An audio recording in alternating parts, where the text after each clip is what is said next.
महोत्सवाचं यंदाचं हे 11वं वर्ष. दरवर्षी विविध संकल्पना या महोत्सवाच्या माध्यमातून राबवताना सामाजिक प्रबोधन हा हेतू असतोच. यावर्षी असाच एक जरासा हटके पण महत्वाचा विषय, विवाहित स्त्री पुरुष मैत्री आणि समाजाचा दृष्टिकोन. आपल्यापैकी अनेक वेगवेगळ्या कार्यक्षेत्रात स्त्री पुरुष म्हणून एकत्रित काम करताना वेगवेगळ्या चर्चांना सामोरं जात असाल. आज आपलेच प्रतिनिधी म्हणून या चर्चेत माझ्याबरोबर सहभागी होत आहेत माजी महापौर आणि शिवसेना ठाणे जिल्हा महिला संघटक मीनाक्षीताई शिंदे, भारतीय जनता पार्टीच्या माजी नगरसेविका, महाराष्ट्र प्रदेश प्रवक्ता आणि भारतीय जनता पार्टीच्या महाराष्ट्र महिला सचिव मृणालताई पेंडसे, लेखिका, अनेक पुरस्कार प्राप्त अनुवादक, संपादिका, पत्रकार, हिंदी लेखिका सुलभा कोरे आणि मालिका, चित्रपट, नाटक या माध्यमातून सतत आपल्याला वेगवेगळ्या भूमिकांमधून सातत्यानं भेटणारे अभिनेते शेखर फडके. महिला महोत्सव 2023 मध्ये आपल्या सगळ्यांचं सहृदय सहर्ष मनपूर्वक स्वागत करते. सन्मान चिन्ह आणि एक छोटं रोप देऊन मीनाक्षीताई शिंदे यांचं स्वागत करायला मंचावर आमंत्रित करते प्रारंभच्या सदस्या आणि प्रारंभच्या गायिका वैशाली परट यांना.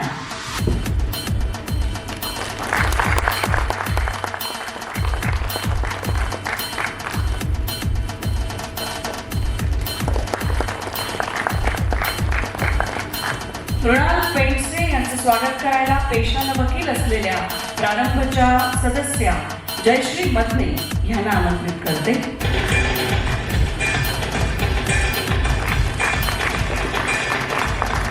टाळ्या थोड्या हळू करते. सुलभा कोरे यांचं स्वागत करायला मंचावर आमंत्रित करते प्रारंभच्या सदस्या आणि मोसिल कंपनीच्या निवृत्त नीता कोल्हेकर यांना.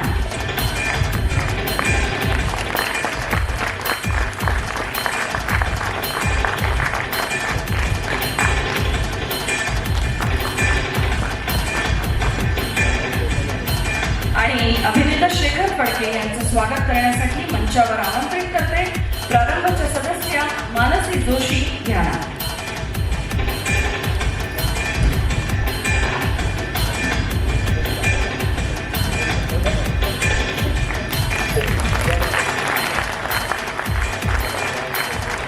कार्यक्रमाला उपस्थित असलेल्या सगळ्या मान्यवरांचं मनपूर्वक स्वागत करताना काही नावांचा उल्लेख करते आहे. या ठिकाणी भारतीय जनता पार्टीचे सुजय बत्की उपस्थित आहेत. 21व्या शतकातही जरा धाडसाचीच गोष्ट आहे. वैचारिक दृष्ट्या समान पातळीवर विचार करणारे, मोकळेपणानं एकमेकांबरोबर संवाद साधू शकणारे, एकमेकांजवळ मन मोकळं करू शकणारे विवाहित मित्र मैत्रिणी एखाद्या ऑफिसमध्ये, एखाद्या हॉटेलमध्ये, सातत्याने कामाच्या ठिकाणी, बाहेर सुद्धा भेटत असले की उगाचच अशा प्रकारच्या विविध एक्सप्रेशन्सना उधाण येतं, चर्चेला उधाण येतं. काही जण प्रत्यक्ष तोंडावर बोलतात, काही चर्चा उडत उडत ऐकायला मिळते. आधुनिक शहरातल्या पुरोगामी म्हणणाऱ्या समाजातही ह्या नात्याकडे संशयानं पाहिलं जातं. पारंपरिक विचारांच्या संस्कृतीचा पगडा आणि समाजभान एकीकडे, तर शुद्ध निखळ मैत्री एकीकडे. ह्या नात्याला नक्की कशात बांधायचं, काय म्हणायचं ह्या नात्याला, कसं असतं हे नातं नक्की, जाणून घेऊया आजच्या ह्या मान्यवरांकडून. मी सगळ्यांना एक समान प्रश्न पहिल्यांदा विचारणार आहे, त्याचं उत्तर आपण सगळ्यांनी थोडक्यात द्यायचं आहे. मी सुरुवात पहिले शेखर पासून करेन. महिला उत्सव आहे, महिलांपासून. हे फार हुशारीचं उत्तर आहे, हे फार हुशारीचं उत्तर आहे. म्हणजे काय की मग यांचं जे काही सुटलेलं असेल ते हा बरोबर कव्हर करेल. माझी मूर्तीच बंद झाली बोलण्याचं प्रश्न. क्या बात आहे. ठीक आहे, मृणालपासून आपण सुरुवात करूया.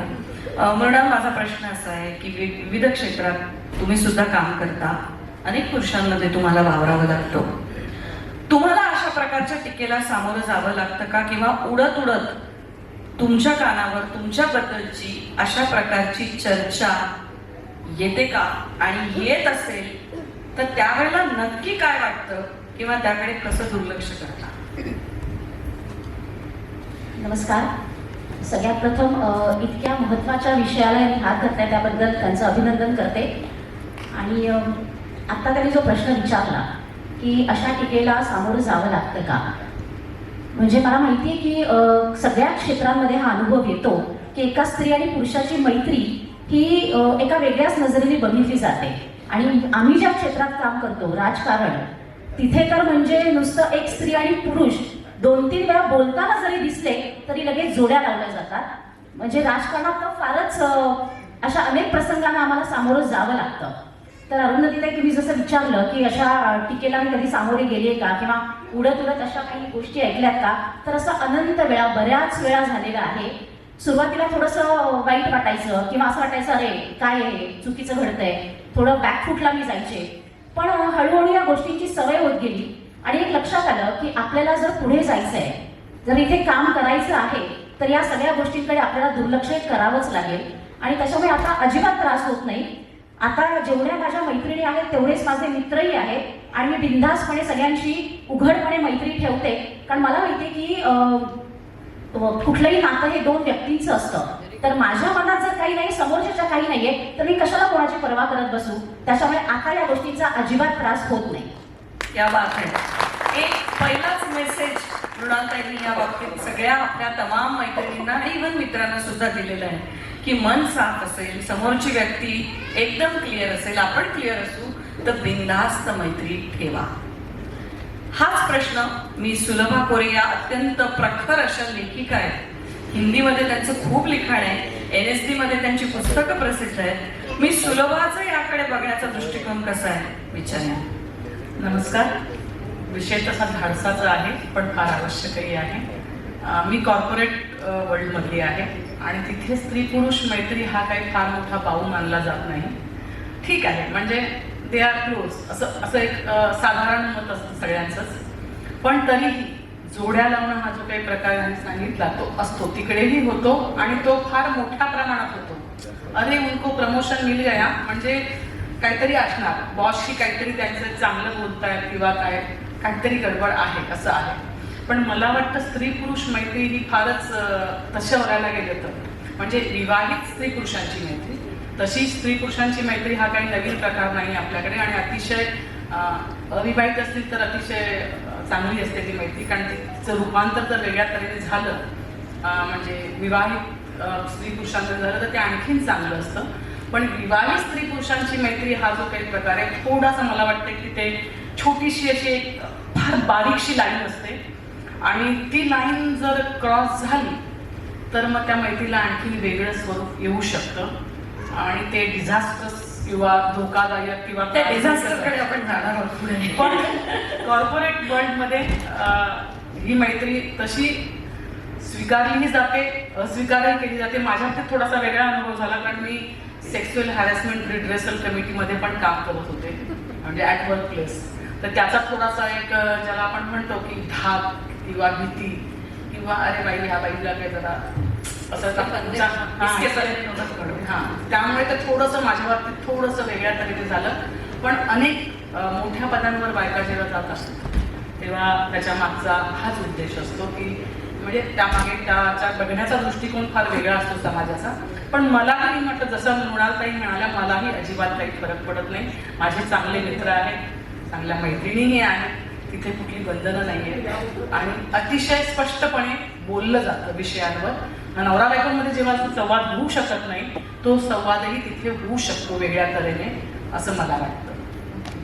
मला याच्यात एक ऍड करायचं आहे. अनेक वेळानं कुटुंबातल्या पार्टनरला याचा काही प्रॉब्लेम नसतो, पण समाजातल्या लोकांनाच फार काळजी पडलेली असते. म्हणजे माझा नवरा जेव्हा परदेशात होता, मीनाक्षीताई, मी माझ्या लहान मुलीला घेऊन ऑलमोस्ट 10 वर्ष एकटीनेच तसं तिला वाढवलं. कारण आता नोकरीची गरज होती, आम्ही काही धनाढ्य नव्हतो, वडिलोपार्जित संपत्ती नव्हती, आम्हाला आमचं कुटुंब व्यवस्थित प्रस्थापित करायचं होतं आणि आमच्यात खूप अंडरस्टँडिंग होतं. तो सतत बाहेर होता, यायचा जायचा, मी कधी जायचे. पण लोक मला म्हणायचे, काय मज्जा आहे, नवरा तिकडे इकडे मज्जा चालली आहे तुझी. अरे म्हणजे माझी मजा चालली आहे आणि मग त्याचं काय? म्हणजे प्रत्येक वेळेला बाईकडेच अशा पद्धतीने का बघितलं जावं? बरं, माझ्या नवऱ्याला आणि मला यात काहीच गैर वाटत नव्हतं किंवा काहीच फरक पडत नव्हता, पण समाजातल्या लोकांना समोर तुमची फार जास्त काळजी असते असं मला वाटतं. मीनाक्षीताई, हाच प्रश्न तुम्हाला मला विचारायचा आहे की तुमच्या क्षेत्रात आता तुमचं तर खूप क्षेत्र विस्तारित झालेलं आहे, तुम्ही सातत्याने खूप वेगवेगळ्या लोकांबरोबर काम करता, त्यावेळेला तुम्हालाही असे अनुभव येतात का किंवा तुमच्याही मागे असं बोलल्या जातं का, आणि मग त्यावेळेला तुम्ही त्याकडे कसं बघता? पहिले तर मला असं वाटतं की आता समाज व्यवस्था बदलत चाललेली आहे. पूर्वीच्या काळामध्ये लग्न झाल्यानंतर महिला घराच्या बाहेर शक्यतो पडत नव्हती आणि त्यामुळे हा प्रश्नच उद्भवत नव्हता. पण आता मला असं वाटतं की महिला अर्थार्जन करायला लागलेली आहे, समाजात कामामध्ये किंवा इतर कुटुंब व्यवस्थेमध्ये ती स्वतःचं एक स्थान निर्माण करायला लागलेली आहे. अशा वेळी बाहेर पडताना तिचा वेळ मला असं वाटतं घरातल्यांपेक्षा जास्ती बाहेरच्या व्यक्तींमध्ये जास्ती असतो. एक तर वर्किंग वुमन्स असतात, त्या मला असं वाटतं 8 ते 12 तास लोकांमध्ये त्या ज्या सहकारी असतात त्यांच्याबरोबर काम करत असतात. तर कुटुंबातल्या लोकांशी संपर्क तसा फार कमी होतो किंवा ज्या गोष्टी बोलायच्या असतात, जिथे शेअरिंग आणि केअरिंगची गोष्ट येते तिथे मला असं वाटतं ज्या सहकारी बरोबर काम करत असतो ते तिथे आपण त्या सगळ्या गोष्टी करायला लागतो आणि त्याच्यामुळे कदाचित लोकांचा बघण्याचा दृष्टिकोन फार वेगळा होतो आणि समाजामध्ये मला असं वाटतं वैचारिक मतभेद असू शकतात, विचारांची लढाई आपल्याला करता येते, पण जेव्हा चारित्र्यावर बोललं जातं तेव्हा महिला आपोआप मागे कुठेतरी सारते आणि त्या माध्यमातून मला असं वाटतं तिची जागा आपण घेऊ शकत नाही, तेव्हा तिला असं चारित्र्यावर बोलल्यावर ती आपोआप मागे सरकते. तर ही समाजाची एक परंपरा झालेली आहे आणि मला असं वाटतं की ही नावं जोडण्याची प्रथा किंवा पुरुषांबरोबर काम करत असताना महिलांना अशा सगळ्या गोष्टीला सामोरं जावं लागतं. त्यावेळी थोडंसं खंत पण वाटते की आपण एवढं चांगलं करतोय, पण समाजात जर लोक आपल्याला असं बोलत असतील तर आपल्याला काय करावं? कारण घरातल्यांना मी अनसरेबल आहे, माझ्या नवऱ्याचं, माझ्या मुलांचं माझ्यावर विश्वास आहे, पण समोरची व्यक्ती जेव्हा ह्या सगळ्या गोष्टी पेरत असते, खरं तर वाईट ह्या गोष्टीचं वाटतं की महिला म्हणून महिला जेव्हा महिलेची बदनामी करत असते तर ती गोष्ट मला असं वाटतं कुठेतरी आपण थांबवायला पाहिजे. कारण पुरुष फार कमी या गोष्टी डिस्कस करतात, पण महिलांमध्ये या चर्चा वारंवार होत असतात आणि ती महिला आपली जागा घेऊ शकत नाही म्हणून ती अशा प्रकारच्या अफवा पसरवते आणि त्यामुळे खरं तर समाजामध्ये बघण्याचा दृष्टिकोन लोकांचा बदलत चाललेला आहे आणि तो बदलण्याची गरज आम्हाला आहे. कारण राजकारणी लोकांना सातत्याने अशा, कारण मला आठवते की मी 2007ला नगरसेविका म्हणून पहिल्यांदा निवडून आली आणि गेली 15 वर्ष सातत्याने या महानगरीमध्ये नगरसेविका म्हणून काम करते आणि 3 वर्ष महापौर पदाचा मला अनुभव घेता आला आणि त्या माध्यमातून जेव्हा माझी प्रतिस्पर्धी महिला असते तिला असं वाटतं अरे हिला लगेच सगळं मिळालं, हिला लगेच आल्या नगरसेवक झाली, लगेच महापौर पद मिळालं, म्हणजे नेमकं हिचं काहीतरी कनेक्शन असेल म्हणूनच हिला या सगळ्या गोष्टी मिळाल्या. ही भावना जेव्हा ते लोक व्यक्त करायला लागतात तेव्हा वाईट वाटतं कुठेतरी. कारण माझी जी कामाची पद्धत आहे किंवा मी जे स्ट्रगल केलेलं आहे त्याच्यातून मला हे मिळालेलं आहे हे कुठेच व्यक्त होत नाही. फक्त माझं काहीतरी कनेक्शन आहे आणि म्हणून मला ते मिळालंय, ही गोष्ट मनाला खंत देऊन जाणारी आहे. आणि खरं तर ह्या बौद्धिक पातळीची जी लोक आहेत ती समाजामध्ये आहेत म्हणून या सगळ्या गोष्टी घडत आहेत. तर हे कुठेतरी महिलांनीच थांबवलं पाहिजे. कारण पुरुष मला असं वाटतं सहजासहजी हे डिस्कस करत नाही. पुरुषाला माहिती आहे की ह्या पुरुषाचे 100 लफडे आहेत पण ते कधीच सांगत नाही. पण बाईला नुसतं एकाच्या बरोबर जाऊन बसलं तरी तिचं लफडं होतं, कारण ते लफडंच हे शब्द खूप महत्वाचं आहे या समाजामध्ये आणि हे थांबवायला पाहिजे कुठेतरी, मला असं वाटतं. फार महत्वाचा मुद्दा तुम्ही घेतला आणि मला त्याच्यात अजून एक वाटतं की आता तुम्हाला कसं एक सेफगार्ड आहेत, राजूदादा तुमच्या बरोबरच असतात तुमच्या राजकारणात, ते सातत्याने तुमच्या बरोबर आहे, त्यामुळे तुम्हाला एक ढाल आहे ती त्यामुळे तुमच्याबद्दल चर्चा कमी होत असेल, पण जेव्हा एकट्याने लढण्याचा प्रश्न येतो तेव्हा मात्र नक्कीच या चर्चांना खूप उधाण येतं. आता शेवटी परत झाल्या 3-4 महिला झाल्या, आता आपल्याकडे येते. तुमचं म्हणजे सॉरी पण म्हणायला हरकत नाही की तुमचं क्षेत्र या बाबतीत भयंकरच बदनाम आहे.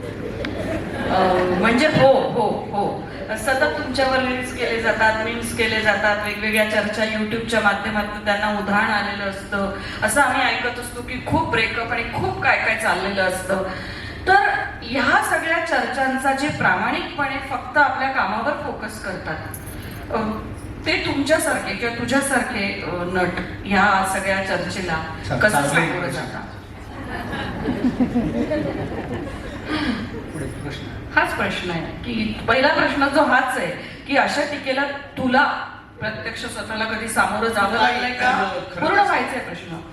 तुला कधी सामोरं जावं लागलंय का? आणि जावं लागलं असेल तर तू या चर्चेकडे कसं बघतो, किंवा तुझ्या क्षेत्रातल्या सगळ्या तमाम कलाकारांचा प्रतिनिधी म्हणून तू याबद्दल काय सांगशील? खरं सांगू तर या क्षेत्रामध्ये आम्ही एकत्र काम करत असताना स्त्री पुरुष सगळे एकत्रच असतात.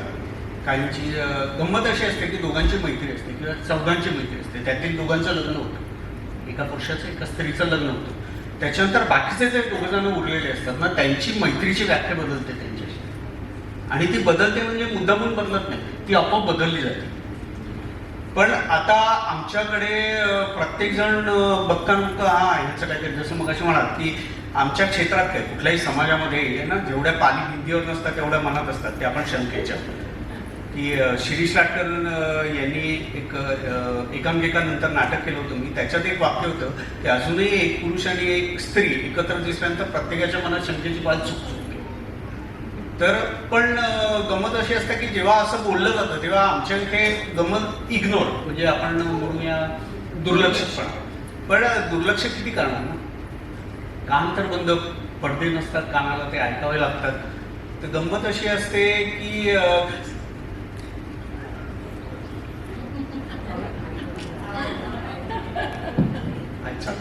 समाजाचा आणि असे विषय निघाल्यानंतर समाज जेव्हा असतो आणि कोणी बोललं की मग त्यांना असं मंचावरती बोलवलं जातं, त्याच्याकडे प्रश्न उत्तरांचा त्रास होतो की समाज हा गप्प राहतो किंवा तो बोलतो घरातल्या घरात, किंवा मी ह्या सगळ्यांशी जर कानात जाऊन बोललो तर हा काय बोल असं असतं. किंवा एक गंमत असते की एक आमच्याकडे विचारलं जातं, काय रे तू तिच्याशी खूप बोलतोयस, तुझे काय बियॉन्ड द फ्रेंडशिप आहे का?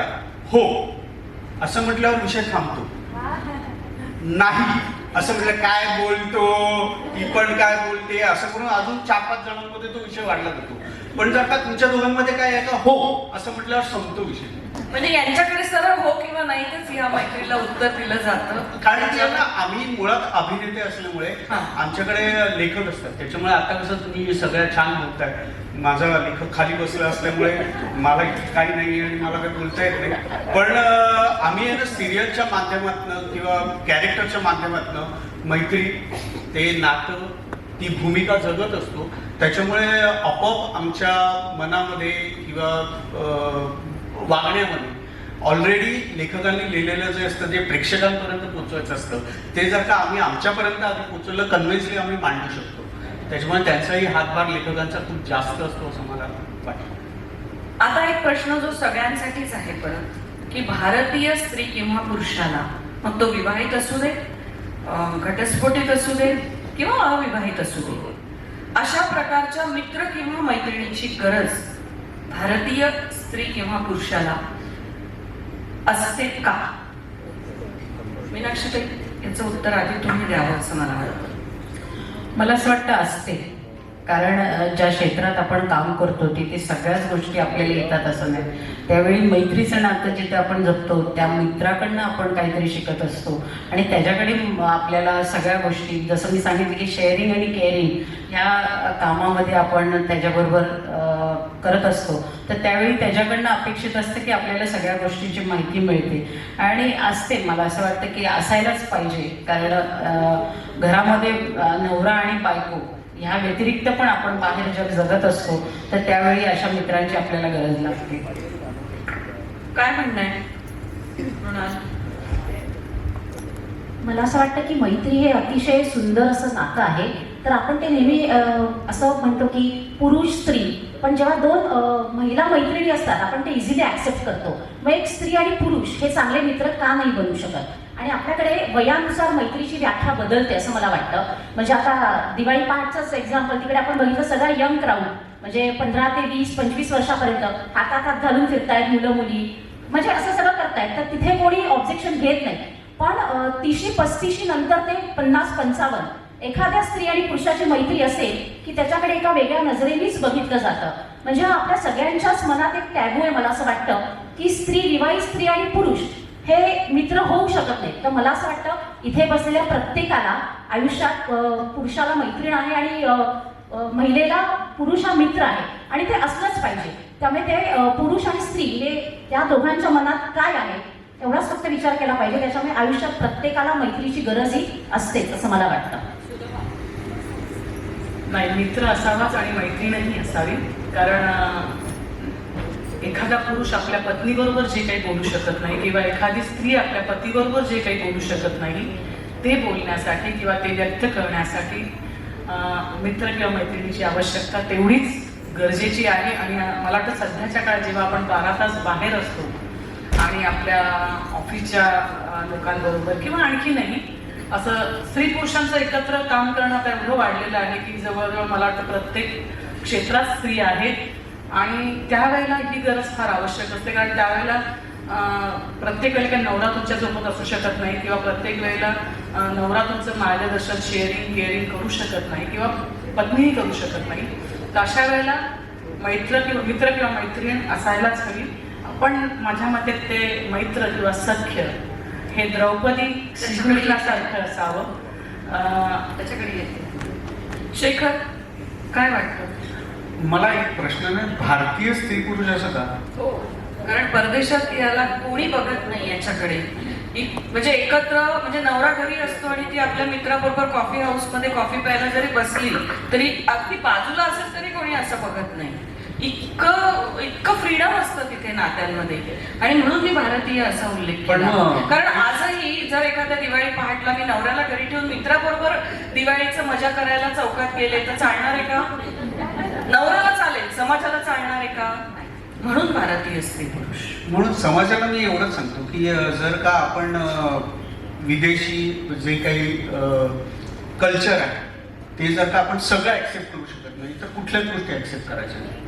तिथे जे काही चाललंय तिथे फ्रीडमच्या नावाखाली बरंच काही होतं. आपल्या इथे संस्कृती आहे, आपली भारतीय संस्कृती आहे की ज्याच्यामुळे नाती टिकले, ज्याच्यामुळे माणुसकी टिकली. तिकडे फक्त फ्रीडम आहे म्हणजे माणुसकी वधारली जाते असं नाही. पण त्याच्यामुळे मी म्हणतो की भारतीय स्त्री पुरुष आणि कुठलेही स्त्री पुरुष, विवाहित स्त्री पुरुषांनी, आता मी सिंगल असल्यामुळे मला माहिती आहे की माझ्या सगळ्यांची जी मैत्री होती वय वाढल्यामुळे ती सगळं वैवाहिक ज्या स्त्रिया आहेत आमच्या क्षेत्रातल्या त्यांच्याशी जास्त होते. कारण की तरुण जी मुलं मुली आहेत ते काका दादापर्यंत पोहोचले. त्याच्यामुळे मी त्यामुळे एवढंच सांगतो, मी सिंगल आहे, तुम्ही म्हणा काही, माझ्या भावना त्याच असणार. पण हे कसं क्लिअर आहे. मी मला खूप असं कधी कधी वाटतं की अरे मी लाईन ठरवतो. एखादी माझी मैत्रीण आहे या क्षेत्रातली जी विवाहित आहे तर तिच्याशी मैत्री करताना कुठल्या लाईनपर्यंत जायचं किंवा तिच्या मनाप्रमाणे वागूया. मी माझ्याप्रमाणे किंवा माझं मत, माझी जी काही मतं असतील कुठल्याही गोष्टीबद्दल ती मी तिच्यावरती लागत नाही. कारण की तिला प्रॉब्लेम्स घरचे पण आहेत, तिला मैत्री पण सांभाळायचे, तिला नवऱ्याला पण सांभाळायचं, तिला तिचं घर सांभाळायचं आहे आणि सगळ्यात जास्त म्हणजे तिला समाज सांभाळायचा आहे. त्याच्यामुळे तिला समाज सांभाळण्यासाठी मी तिला खूप मदत करतो. समजा ती मला इग्नोर करत असेल तर टाका वागत होतो तेव्हा आणि माझ्या मनात काही वाईट येत नाही. अच्छा, या कारणासाठी तू माझ्याशी असं वागत होतीस, आता तू अशी वागत होतीस नाही. तुला वाटलं थांबावं, ओके थांबव. मला असं वाटतं समान कार्यक्षेत्र जेव्हा असतं ना तेव्हा अशी नाती अधिक फुलतात. सतत एकत्र काम केल्यानंतर विचार जुळतात, मनं जुळतात आणि मग कुठेतरी या मैत्रीचं थोडंसं रूपांतर वेगळ्या ट्रॅकला जायची थोडीशी भीती असते. ती जातेच असं नाही.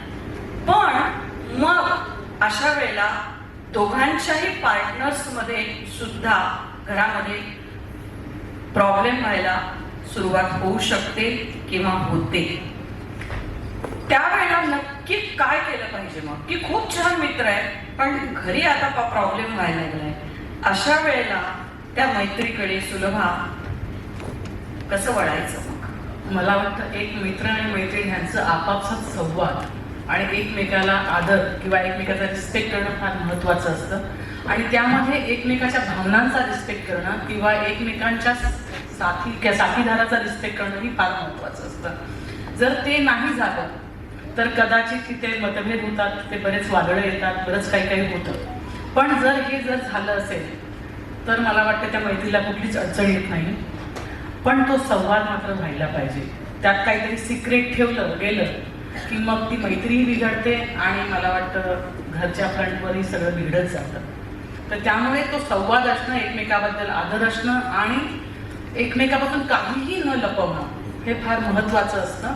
नाही, पण मला इथे उपप्रश्न आहे की सगळं छान आहे, काही प्रॉब्लेम नाही आहे, सगळं एकमेकांना एक्सप्लेन केलंय, पण तरी जर या नात्यामध्ये, मैत्रीच्या निखळ शुद्ध नात्यामध्ये कुटुंबातल्या पार्टनर्स कडनं प्रॉब्लेम्स वाटत असतील तर मग काय करावं? नाही, तिथे मग मोठा प्रश्न येतो, घर वाचवायचं की मैत्री वाचवायची, हा सगळ्यात मोठा प्रश्न. आणि दोन्ही वाचवायचं असेल आणि दोन्ही वाचवायचं असेल तर मला वाटतं नवऱ्याशी परत बोलावं लागेल, त्यालाही समजावावं लागेल किंवा मित्राशी बोलावं लागेल. जसं ते म्हणाले मगाशी शेखर की बाबा तुला सोडायचं आहे, ठीक आहे, तुझा हा प्रॉब्लेम आहे, मी बाजूला होतो. तर हा समजूतदारपणा असायला पाहिजे. तिथे फार अपेक्षा ठेवून तुम्ही जर काय करायला गेलात तर मला वाटतं शक्यता फार कमी असते की टिकण्याचीही, दोन्ही गोष्टी टिकण्याची आणि मैत्री दोन्ही. पण मैत्रीमध्ये ते सख्य असावं, जे मी म्हटलं द्रौपदी आणि कृष्णाचं आहे किंवा असं ते सख्य असायलाच पाहिजे. त्याशिवाय ती मैत्री टिकत नाही आणि त्याशिवाय तुमचं घरही टिकत नाही. तेवढंच खरं आहे. आपण शहरांमध्ये राहतो, शहरांमध्ये अशा मैत्रीचा आता बऱ्यापैकी स्वीकार केला जातो, परंतु गावामध्ये आजही एक स्त्री किंवा एक पुरुष असे रस्त्याने आजही गावांमध्ये जाऊ शकत नाही. परक्या स्त्री बरोबर एखादी परका पुरुष आजही जर गावामध्ये गेलं तर फार वेगळ्या चर्चेला उधाण येतं. म्हणजे आपण समाज एकीकडे 21व्या शतकात जातोय असं म्हणतोय, पण अजूनही तळागाळांमध्ये परिस्थिती मात्र फार भीषण आणि वेगळी आहे. तिथल्या स्त्रीची अवस्था आजही घरात 4 पुरुष आले तर तिने उमऱ्याच्या बाहेर यायचं नाही अशीच आहे. त्यामुळे सगळ्या ठिकाणी जेव्हा हा बदल होईल तेव्हा खऱ्या अर्थाने समाज पूर्णपणे बदलला असं आपल्याला म्हणावं लागेल. आता अशा प्रकारच्या मैत्रीत, छान चांगली मैत्री, एखादा मनस्ताप देणारा किंवा आनंद देणारा प्रसंग म्हणून तुमच्या आयुष्यात आला?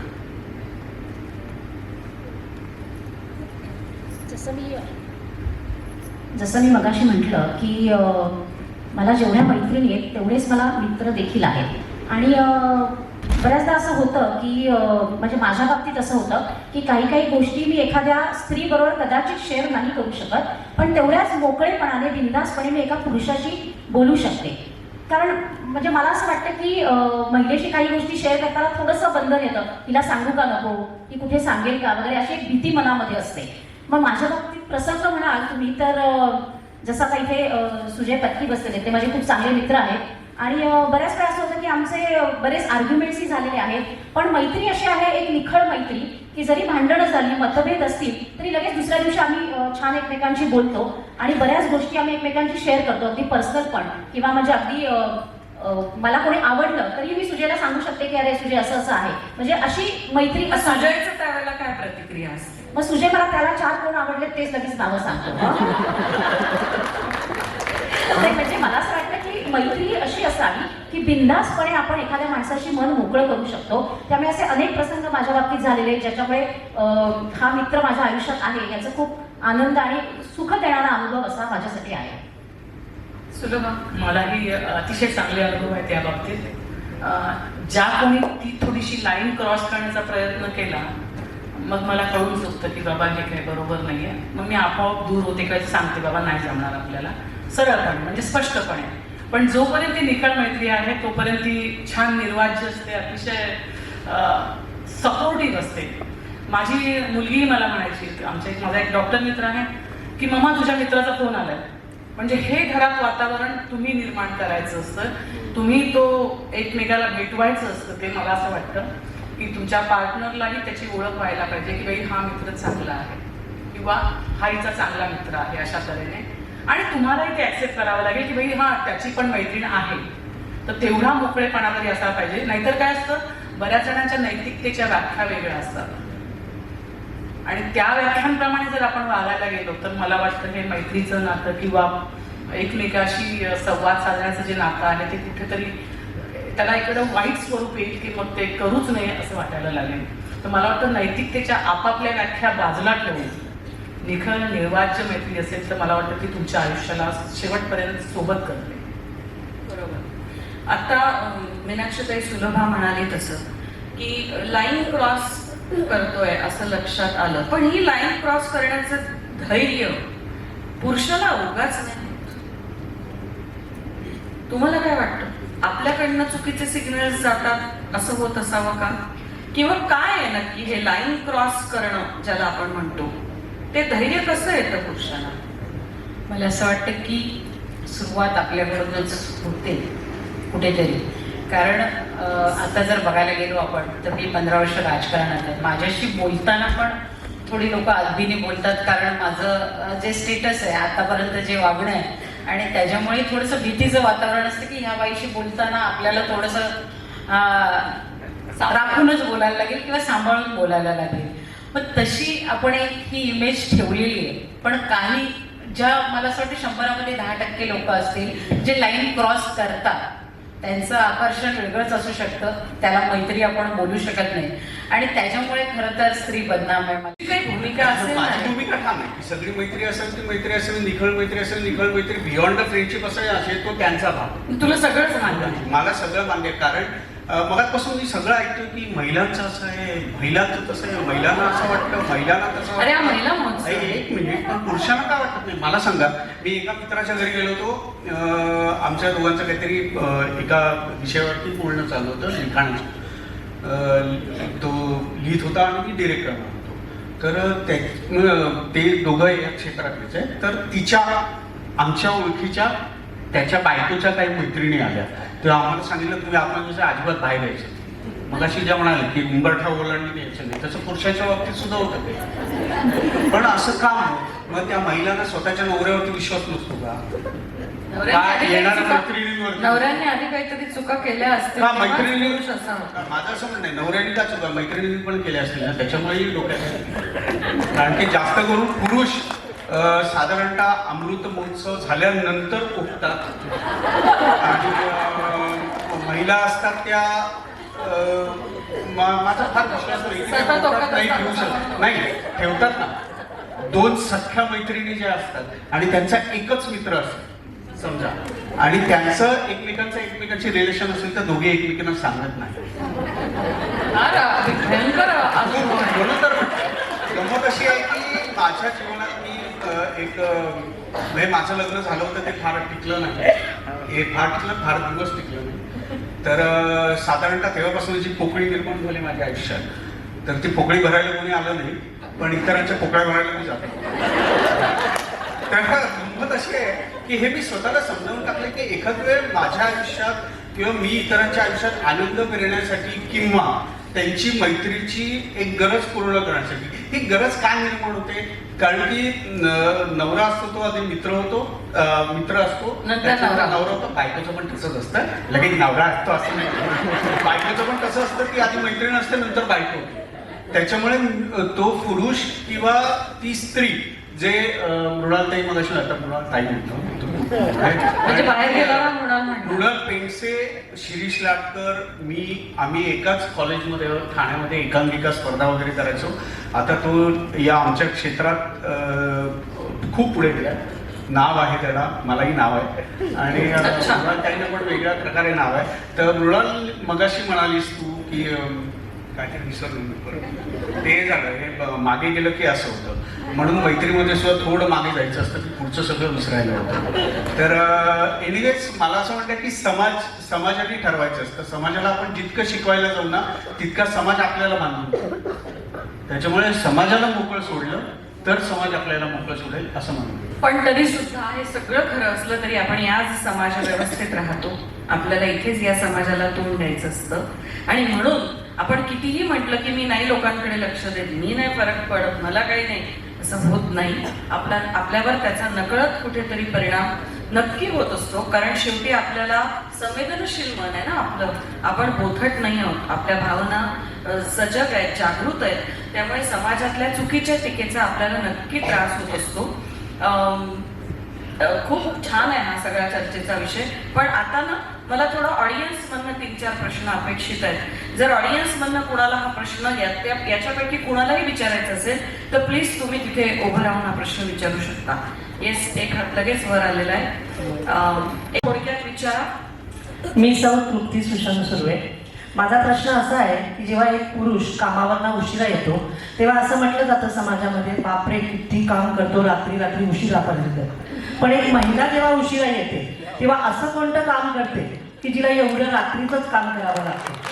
त्यावेळेस त्या महिलेच्या प्रगतीच्या वाटेमध्ये काय येत असेल तर ह्याच्याबद्दल काही अनुभव असतील तर मला असं वाटतं मृणालताई, मीनाक्षीताई यांनी मान्यवरांनी उत्तर द्यावं. फार छान प्रश्न आहे हा, फार छान प्रश्न आहे. कारण मी ह्या प्रश्नाला जेव्हा मी अँकरिंग खूप करायचे 2003 ते 2007 आणि सिद्धिविनायक प्रभादेवीची मी मुंबईसाठीची अँकर होते, तेव्हा मला घरी यायला 1:30-2 वाजायचे. त्यावेळेला मला ह्या प्रश्नाला सातत्याने सामोरं जावं लागायचं. मला वाटतं ह्या प्रश्नाचं उत्तर आपण मीनाक्षी ताईंकडनं घेऊया. मला असं वाटतं की राजकारणामध्ये आम्ही असतो तर आम्हाला टाइम लिमिट नसतात कुठेच. आणि 2007ला निवडून आल्यानंतर गेली 5 वर्ष मी नगरसेवक म्हणूनच काम केलं. पण जेव्हा 2017मध्ये मी महापौर झाली त्यावेळी मला सकाळचे पहाटेचे 4 वाजायचे. कारण गणपती विसर्जन असेल किंवा ते विसर्जन घाटापासून ते पूर्ण रस्ता डांबरीकरण असेल, RCC काम असेल तर हे बघायला उभं राहायला लागायचं. आणि त्यावेळी पुरुष ह्या सगळ्या गोष्टी करत होते, पण एक महिला महापौर म्हणून करत असताना मला असं वाटतं तो समाजाचा दृष्टिकोन खरंच वेगळा आहे बघण्याचा आपल्याला. कारण एवढ्या रात्री महिला येते पण घरातल्यांचं काहीच ऑब्जेक्शन नसायचं. कारण माझ्याबरोबर गाडीमध्ये माझे पिये असतात किंवा माझे गार्ड असायचे, नवऱ्याला तेवढी खात्री असायची की दोघं कोणतरी बरोबर आहेत म्हणून. तर घरातल्यांना काळजी नाही पण बाहेरच्यांना नक्कीच त्या गोष्टीची काळजी असायची. पण मुख्यमंत्री आताचे जे मुख्यमंत्री आहेत एकनाथ शिंदे साहेब त्यांना खूप प्राऊड फिलिंग असायचं. कारण पुरुष जे काम करतायत तेवढंच महिला पण सक्षम रीतीने काम करते. तर त्याच्यासाठी ते मला बोलायचे, अरे एवढ्या रात्री मॅडम तुम्ही काम बघायला आलात. कधीतरी ते स्वतः तिथे असतील तर ते सांगायचे जा वेळ झाली आता तुम्ही जा, आम्ही पुढचं काम करतो म्हणून.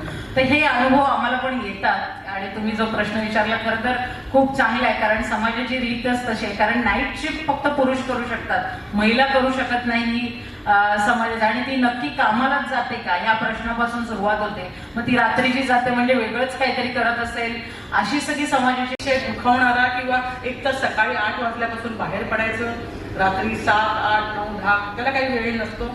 आणि जर मोठ्या पोस्टला असतात तर त्याहून वेळ नसतो. आणि आजूबाजूला सगळे पुरुष असतात आणि त्यातून तुम्हाला स्वतःला साबित पण करायचं असतं, तुम्हाला स्वतः प्रूव्ह करायचं असतं, कामही करायचं असतं, घर सांभाळायचं असतं, नवरा सांभाळायचा असतो. आणि माझ्यासारख्या बाईला म्हणजे मला अख्ख्या भारतभर फिरावं लागायचं आणि कधीही यायचं असतं. रात्री 2ला वगैरे पण मी आलेली आहे आणि ट्रेनने आलेली आहे आणि आहे त्याला काही इलाज नाही आहे. पण एक मिनिट, या बाबतीत ना मी विवाहित पुरुष आणि विवाहित स्त्री या बाबतीत विवाहित स्त्रीला जास्त मार्क देईन. त्या खूप हुशार असतात. कारण नाही, टाळ्यानंतर वाजवा. कारण मी हे सांगतोय कारण की पुरुष जेव्हा उशिरा येतो तेव्हा बायको विचारत नाही कधीच, बरोबर? कारण की तिने सगळं मांडून ठेवलेलं असतं, तिला टेक्नॉलॉजी माहीत असते. हा कुठून कुठे निघाला, तुम्ही मला काय ते GPS वगैरे पाठवा त्याच्यावरनं. हे पुरुष कधीच करत नाही महिला की तू GPS पाठवा. आणि एवढी हेच नाही, त्याला कन्सर्न नसते. आणि आल्या काय एवढा उशीर झाला असा येतो. त्याच्यामुळे महिला खूप ह्या बाबतीत खूप समंजस आहेत असं म्हणेन. पुरुष वेडे नाही घेत, पुरुष ना खूप विश्वास आहे. सगळे हसलेलं, अरे हॅलो टाळ्या वाजवा होता. याच्यात एकच ऍड करेन मी की जसं तुम्ही म्हणाला की घरच्यांना कधीच प्रॉब्लेम नसतो, प्रॉब्लेम हा समाजालाच असतो. त्यांचं जास्त लक्ष असतं ही बाई किती वाजता आली, किती वाजता गेली. त्यामुळे घरच्यांचा प्रॉब्लेम नाहीये, हा समाजाचा प्रॉब्लेम आहे. पण घरच्यांचाही प्रॉब्लेम असतो, असतो. कधी कधी असतो, असतो. असतो. सगळ्यांनाच एवढे कारण सगळं नशिबात आयतं- नवरे मिळत नाही, आयतं घ्यायची सवय नवरे असते. मिळत नाही. True.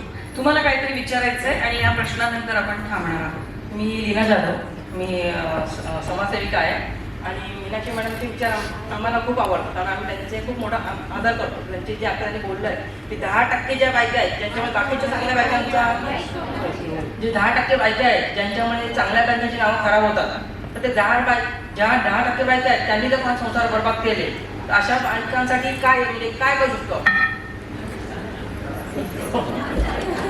हा फार मोठा प्रश्न आहे बाबा. आता याला उत्तर मीनाक्षीताई आणि मृणालताईच देऊ शकतात. मृणालताई, त्यांच्या प्रश्नाला द्या उत्तर आता. नाही, मला असं वाटतं की हा आता वैयक्तिक जो प्रश्न असतो त्यामुळे या स्टेजवर मी उत्तर नाही देऊ शकत. तुम्ही नंतर भेटा मला, मी तुम्हाला उत्तर देईन. हा प्रश्नाला उत्तर दिलेलं आहे. मंडळी, चर्चा संपू नये असं वाटत असलं तरी दुसरं पण एक सेगमेंट आहे. हा फार महत्वाचा विषय आहे. आज इथे जेवढ्या महिला आणि पुरुष उपस्थित आहेत, किमान आपण आज हा तरी बोध घेऊया की दुसऱ्याच्या घरात काय चाललंय यात फार नाक खुपसायची आपल्याला गरज नाही. प्रत्येकाने आपलं आपलं बघावं, आपल्या मर्यादा ठेवून स्त्री पुरुष निखळ मैत्री जरूर मेंटेन करावी, काहीच हरकत नाही. दोन व्यक्तींमध्ये संपवण्याच्या आधी मला एक 2 ओळी मैत्रीबद्दल हो बोलायच्या आहेत. हो, नाही मी संपत नाहीये, माझ्यानंतर तुम्ही शेवट करा. दोन व्यक्तींमध्ये व्यावसायिक मैत्री असू शकत नाही का? किंवा त्या मैत्रीकडे वेगळ्या अर्थाने बघण्याची, त्याला काही वेगळं लेबल लावण्याची गरज आहे का? हा आपण प्रत्येकाने विचार करायला पाहिजे, कारण प्रत्येकाला त्याचं स्वतंत्र अस्तित्व आहे. त्याकडे मेल फिमेल असं न बघता 2 व्यक्ती म्हणून आपण बघितलं पाहिजे. त्याच्यामध्ये जेंडर आपण, मला वाटतं, आणायला नको. आणि प्रत्येकाला छान पद्धतीनं जगण्याचा हक्क, मग तो स्त्री असो किंवा पुरुष, प्रत्येकाला आहे. तर मग अशा प्रगल्भ नात्याकडे आपण सगळ्यांनी, या प्रगल्भ नात्याकडे प्रगल्भ दृष्टीने बघण्याची आपण सवय करूया आणि या छान मैत्रीकडे, छान नात्याकडे चांगल्या दृष्टीने बघूया. कारण जन्म हा एका टिंबासारखा, जन्म म्हणजे एक टिंब असतो. आयुष्य एका ओळीसारखं असतं, प्रेम एका त्रिकोणासारखं असतं, पण मैत्री असते ती वर्तुळासारखी, ज्याला शेवट नसतो. आणि म्हणून ही मैत्री निखळ, छान, कायम राहावी. आपल्या पार्टनर्सनी सुद्धा त्याचा स्वीकार करावा, त्याच्याकडे व्यापक दृष्टिकोनातनं बघावं. ह्या विचारासकट थांबताना मृणालताईंच्या 2 ओळींनी आपण ह्या चर्चासत्राचा शेवट करूया. एक मैत्रीवरची कविता आहे, ती कोणी लिहिली मला माहित नाही, पण खूप सुंदर शब्द आहेत. आणि एका महिलेला मैत्रीची किती गरज असते, पण ती कशी समाजामुळे बॅकफुटला असते याच्याबद्दलची कविता आहे. तर थोडक्यात मी फक्त वाचून दाखवते. चहाच्या कपासोबत त्याने मैत्रीचा हात पुढे केला. फ्रेंड्स, ती भांबावली. लग्न झालंय, मुलं मोठी आहेत, सगळं छान चाललंय म्हणाली. तो हसला आणि म्हणाला, मी मैत्री म्हणतोय तुला. ती म्हणाली, नाही, त्याचं कसं आहे, मला याची आवडच नाही. मी बरी, माझं काम बरं, या सगळ्यासाठी माझ्याकडे सवडच नाही. तो पुन्हा हसला आणि म्हणाला, अगं मैत्री म्हणतोय तुला. तेच ते, इथे सगळ्यांची नजर असते, सगळ्यांना उचापती पडलेल्या असतात. प्रमोशन आलंय, छोट्या छोट्या गोष्टींचे काहूर माजतात. आता तो पोट धरून हसला आणि म्हणाला, अगं एवढ्याचसाठी मैत्री म्हणतोय तुला. एवढं बोलून धाप लागलेली दिसत होती तिला. चहा थंडगारच निघून गेलेला. अचानक डोळ्यात उष्ण उष्ण पाणी. कित्येक दिवसात खरं तर असं विचारलंच नव्हतं कोणी. त्याने शांतपणे खिशातून रुमाल बाहेर काढला, तिच्या समोर धरला. आता यावेळी तो हसला नाही. ती आणखीनच हुंदून कोसळली, डोळ्यांच्या कडांनी मनसोक्त वाहिली. यावेळी तो हसला नाही आणि नजरेत नजर रोखून म्हणाला, अगं एवढ्यासाठीच मैत्री म्हणतोय तुला, मैत्री म्हणतोय तुला. मधुर आणि प्रभुलकरांची ही कविता आहे, फार सुंदर कविता लिहिली आहे. चर्चेचा शेवट करताना एक मुद्दा आता ही कविता ऐकत असताना पुन्हा जाणवला की जेव्हा एखादी बुद्धिजीवी महिला काही काम करत असते समाजामध्ये किंवा काहीतरी धडपड करत असते आणि एखाद्या पुरुषाने तिला मदत करण्यासाठी जर पुढाकार घेतला तरी सुद्धा त्याकडे वेगळ्या नात्याने बघितलं जातं, ज्याची अत्यंत किळस येते. मला असं वाटतं समाज कितीही पुढे वेगवेगळ्या बाबतीत गेला तरी समाजाचा ह्या बाबतीतला ह्या नात्याकडे बघण्याचा वैचारिक दृष्टिकोन जोपर्यंत बदलत नाही ना तोपर्यंत अजूनही आपण कितीही शतकात पुढे गेलो तरी मैत्रीच्या निखळ नात्याला ते गोंड स्वरूप प्राप्त होणार नाही.